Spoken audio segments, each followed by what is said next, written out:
A walk in the park. The gravel crunched under Daniel's boots as he wandered along the lonely stretch of road. He wasn't sure where he was anymore, and it didn't matter. Nothing mattered since Emily's accident. The grief clung to him like a wet blanket, suffocating, inescapable. When he set out from the city that morning, he hadn't planned a destination, just a need to get away, to walk until the ache in his legs matched the ache in his chest. Miles later, he found himself in the middle of nowhere. The road was flanked by dense woods, their skeletal winter branches clawing at the pale sky. His phone was dead, but he didn't care. He welcomed the isolation, the silence. As the sun dipped below the treetops, Daniel realized he hadn't seen another car or person in hours. The realization sparked a flicker of unease, but he shoved it down. He'd come out here to be alone, hadn't he? Ahead, he spotted a battered wooden sign. Briar Hollow, 5 miles. Figuring he could reach the town before dark, he quickened his pace. The air grew colder, the wind biting through his thin jacket. He wrapped his arms around himself, focusing on the rhythmic crunch of his boots on the gravel. That's when he heard it. A second pair of footsteps, faint but unmistakable, echoing his own. Daniel froze, listening. The sound stopped. He glanced around, heart pounding, but saw nothing. Telling himself it was just his imagination, he kept walking, now painfully aware of every sound around him. The woods creaked and whispered in the wind, the shadows deepening. A few minutes later, the footsteps returned, closer this time. "Hello?" Daniel called out, his voice breaking the eerie quiet. No answer. The footsteps stopped again, as if the source didn't want to be caught. His pulse quickened. He tried to stay calm, rational. Maybe it was a stray animal. Maybe someone else was hiking, but that explanation didn't sit right. He picked up his pace, almost jogging now, but the unseen presence didn't fall behind. The footsteps matched his speed.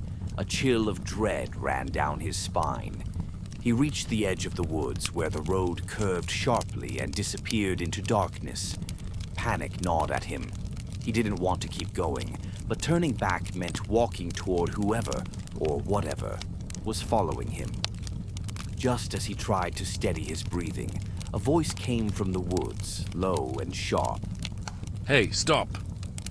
Daniel spun around, his eyes darting through the trees, searching for the source.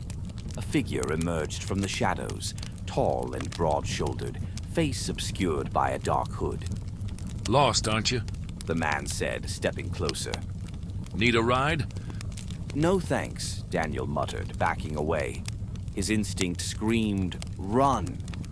But something about the man's voice, calm and almost mocking, froze him in place. "You shouldn't be out here alone," the man said, pulling something from his jacket, a long knife that gleamed faintly in the dim light. "Lots of dangerous things in the woods." Without waiting, Daniel turned and bolted. His feet pounded the gravel, breath coming in short, panicked gasps. The man's footsteps thundered behind him, gaining fast. The darkness ahead was thick, suffocating, but stopping wasn't an option. His mind raced. There was no way he could outrun the man forever. He needed a plan, a way to lose him. He veered off the road into the trees, branches slashing at his face and arms. He stumbled but caught himself, pressing deeper into the woods. The footsteps behind him grew more distant, the man's curses fading. Daniel crouched behind a fallen log, trying to catch his breath without making a sound. His heart felt like it would explode in his chest. He strained his ears, listening. For a moment, there was only silence, and he dared to hope he'd lost his pursuer.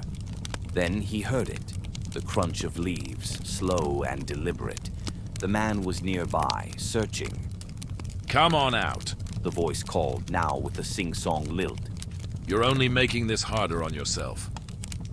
Daniel's mind raced. He spotted a large, jagged rock nearby. He hesitated only a moment before grabbing it. His hands trembled, but he gripped the rock tightly. He didn't want to use it, but if the man found him, he'd have no choice. The footsteps drew closer. The man's breathing was audible now, labored and heavy. Daniel gripped the rock tighter, sweat beading on his forehead despite the cold. Every instinct told him to run, but there was nowhere left to go.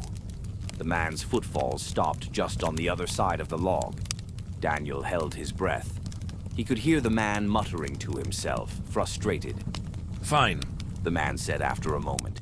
You want to play hide and seek? I'll wait. It's a long night. Daniel didn't move, didn't breathe, didn't think. He waited, listening as the footsteps receded into the distance. Minutes passed. He remained frozen, gripping the rock, until he was sure the man was gone. Only then did he allow himself to breathe again, his whole body shaking. When he finally emerged from the woods hours later, bruised, bloodied, and cold, he found himself on the outskirts of Briar Hollow. A kind older woman driving a pickup truck stopped when she saw him and offered a ride into town. What happened to you? She asked, concerned. Daniel hesitated before answering. I got lost, That's all right. she said, We've found you now. as she looked into the rearview mirror, making eye contact with the hooded figure.